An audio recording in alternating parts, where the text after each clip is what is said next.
Hey there, and welcome to this explainer. If you've ever looked at a page just absolutely packed with letters and numbers and felt that sudden, totally familiar wave of panic, well, you're in the exact right place. Today, we're going to act like your own personal, incredibly patient private tutor. We'll calmly walk through exactly how to solve algebraic equations, completely stress-free. Because algebra, it isn't just some bunch of random rules designed to make exams miserable. It's actually this beautifully logical tool. So let's dive right in and make those X's and Y's your best friends. Let's kick things off with a real-life puzzle, because honestly, algebra is basically a superpower for solving everyday mysteries. Picture this. You're at the bank, just like Rubina in our first example here. She withdrew 2,000 rupees, specifically asking the cashier for only 50 and 100 rupee notes. She walked out with 25 notes in total. Now, how many of each did she actually get? Sure, you could try guessing and checking, but that literally takes forever. Algebra gives us a direct shortcut to the exact answer, which is exactly how you'd calculate shopping discounts, plan a building design, or even figure out your phone data usage. Now, you might be sitting there wondering, why do we even need all these formulas? Can't we just draw a quick graph to find the answer? Well, let's think about the logic for a second. Graphing works great for simple whole numbers, but imagine trying to manually plot exact weird points, like the square root of 3, or a negative 1.75 on a piece of graph paper. It's practically impossible to see precisely where those lines cross, and that right there is exactly why we need the foolproof, step-by-step logic of algebra. To nail down those perfectly exact answers, we've got two main algebraic tools in our toolkit. Think of them as your master keys. We have the substitution method, which is basically where we swap one variable for another. And then we have the elimination method, where we completely remove one variable to simplify the whole shebang. We're going to master both of these today, step by step. Now, please don't worry if this looks a little intimidating at first glance. We're going to break down a nice, easy substitution problem together. Let's take a look at example 6 from our source material. We've got two equations, 2x minus y equals 5 and 3x plus 2y equals 11. Our ultimate goal? Uncover the hidden values of x and y. This is where the magic of substitution really shines. Check out that first equation, 2x minus y equals 5. It is super easy to get y all by itself here. We just rearrange it a bit, so y equals 2x minus 5. Boom, we've isolated y. Now we simply take that new expression for y and we safely plug it, or substitute it, directly into the second equation wherever we happen to see a y. See what we did there? By just replacing that y, our second equation goes from having two confusing variables down to just one single variable, x. So the equation becomes 3x plus 2 times the quantity 2x minus 5 equals 11.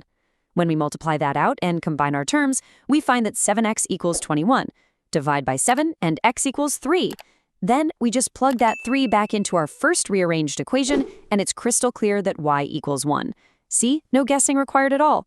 All right, let's step it up just a notch and see how this applies to a medium-level real-world scenario.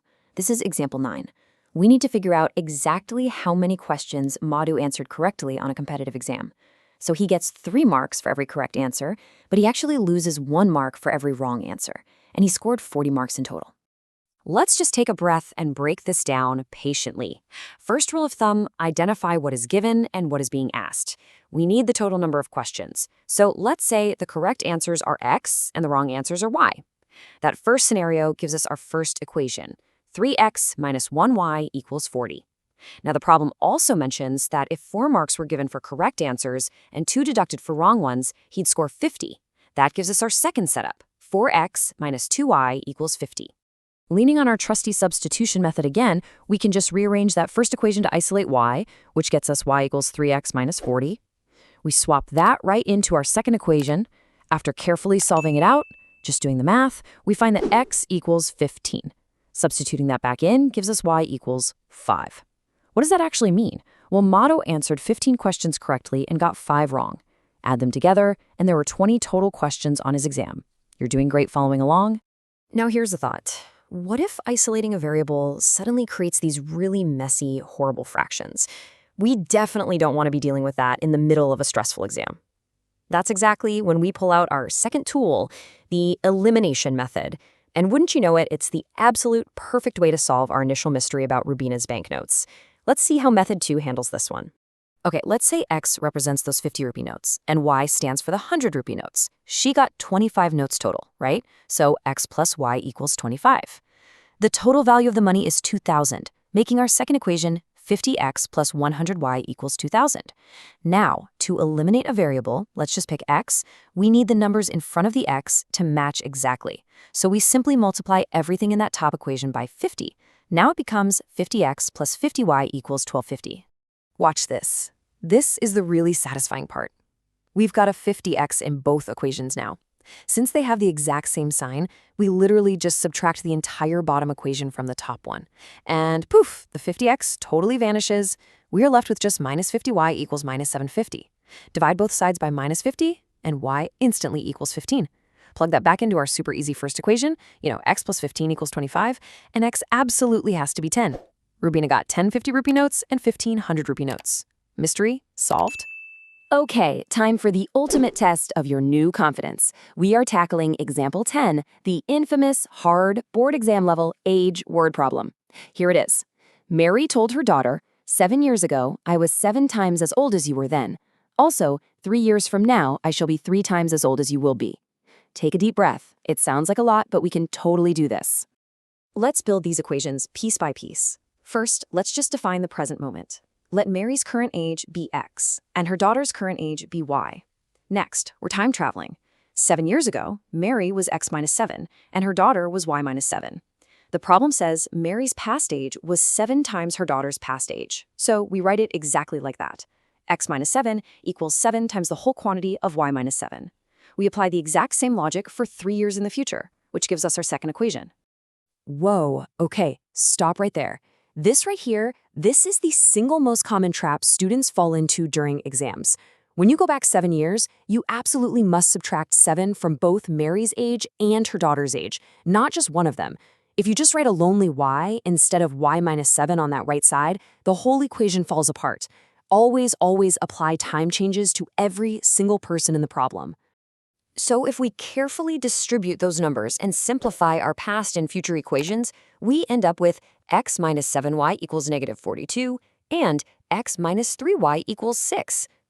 Do you see how perfectly they lined up? Because both of those equations naturally have a single matching x with the same positive sign, the elimination method is just begging to be used here. By subtracting that second equation from the first one, boom, the x just vanishes entirely. Negative 7y minus negative 3y gives us negative 4y, and negative 42 minus 6 is negative 48. So we've got negative 4y equals negative 48. We divide by negative 4, leaving us with y equals 12. After a super quick substitution of that 12 back into our simplest equation, we calculate that x equals 42. And yeah, just like that, step by logical step, without an ounce of panic, we've totally cracked a hard board exam problem. Mary is currently 42 years old and her daughter is 12. See, you just broke down a really complex paragraph into simple, totally manageable math. You've been doing absolutely fantastic work today. Seriously. Now, to make sure you walk into any test feeling totally bulletproof, let's wrap up with a quick 5-point cheat sheet for solving literally any elimination problem. This is pulled straight from the textbook methods just to keep you perfectly on track. Here we go at number 1. Always, always line up your x's, y's, and numbers super neatly. Number 2, just decide which variable looks easiest to get rid of. Number 3, multiply one or both equations by a number so those coefficients match perfectly. Number 4, if the matching numbers have the same sign, subtract the equations, opposite signs, you add them. And finally, number 5, take your new single answer and substitute it back into any original equation to find the last missing piece. Memorize these 5 steps and I promise you'll never get stuck. Okay, before we wrap things up, I did promise you a surprise trick, right? One to help you solve problems way faster when that exam clock is ticking. And the trick is really just knowing when to choose which method. Remember, you are the boss of the math, not the other way around. Look closely at your equations.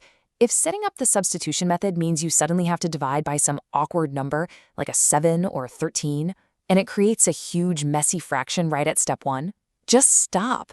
Don't do it. Switch over to the elimination method immediately. Elimination will almost always keep your numbers as clean, easy to manage whole numbers, which saves you a ton of time and completely prevents those silly little calculation errors. By practicing these tools, guys, you're not just studying to pass a math test. You're building legitimate, real-world skills. Take a look at example 11. A publisher has fixed costs and variable costs for making a book. By setting their cost equation equal to their revenue equation, we can use algebra to calculate the exact moment they break even. In this specific case, it's exactly 25,600 books that need to be sold. It's the exact same substitution logic we just practiced. You know, you've gone from maybe feeling a little intimidated by these equations to solving bank mysteries, predicting ages, and calculating business profit points. If you can confidently calculate a multi-thousand-dollar business's exact break-even point with just 2 simple lines of algebra, what other real-world mysteries could you solve today? Keep practicing, trust the logic, and remember, you've totally got this. Thanks so much for learning with us today.